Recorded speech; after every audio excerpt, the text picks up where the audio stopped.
Hello everyone, তোমরা হয়তো আগের মিনি ব্লগে দেখেছো আমরা বাড়ি থেকে বৃন্দাবন যাওয়ার উদ্দেশ্যে বেরিয়ে পড়েছি। তো চলে এসেছি এনজিপিতে, আর কিছুক্ষণ ট্রেনের জন্য ওয়েট করে থাকার পর ফাইনালি আমাদের ট্রেন চলে এসেছে আর আমরা উঠে পড়েছি ট্রেনে। আর কিছুক্ষণ যাওয়ার পর আমরা ডিনার সেরে নিলাম, তারপর রাতে একটা লম্বা ঘুম দিয়ে উঠে পড়েছি সকাল সকাল। এরপর ফ্রেশ হয়ে নিয়ে আমরা সিঙ্গাড়া আর কচুরি খেয়ে নিলাম। আর সত্যি কথা বলতে ট্রেনের জার্নিটা আমার একদমই ভালো লাগে না, তার মধ্যে আপারের সিট না পেয়ে নিচে বসেই আমাদের সময় কাটাতে হলো।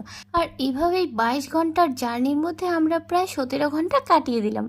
এরপর আমরা সবাই মিলে দুপুরের খাবারটা সেরে নিলাম। আর সকালের ট্রেনের খাবারটা একদম ভালো লাগেনি আমাদের, তাই দুপুরবেলা আমরা স্টেশন থেকে খাবার কিনে নিয়েছি। আর এরপর আমি একটু চুলটাকে ঠিক করে নিলাম। আর এই 22 ঘন্টার জার্নিতে আমরা কত কাণ্ডই না করলাম সেটা দেখতে হলে অবশ্যই আমাদের ফুল ভিডিও দেখে এসো। আর ফাইনালি আমরা চলে এসেছি আগ্রাতে, আর দেখা হচ্ছে তোমাদের সঙ্গে নেক্সট মিনি ব্লগে তাজমহল।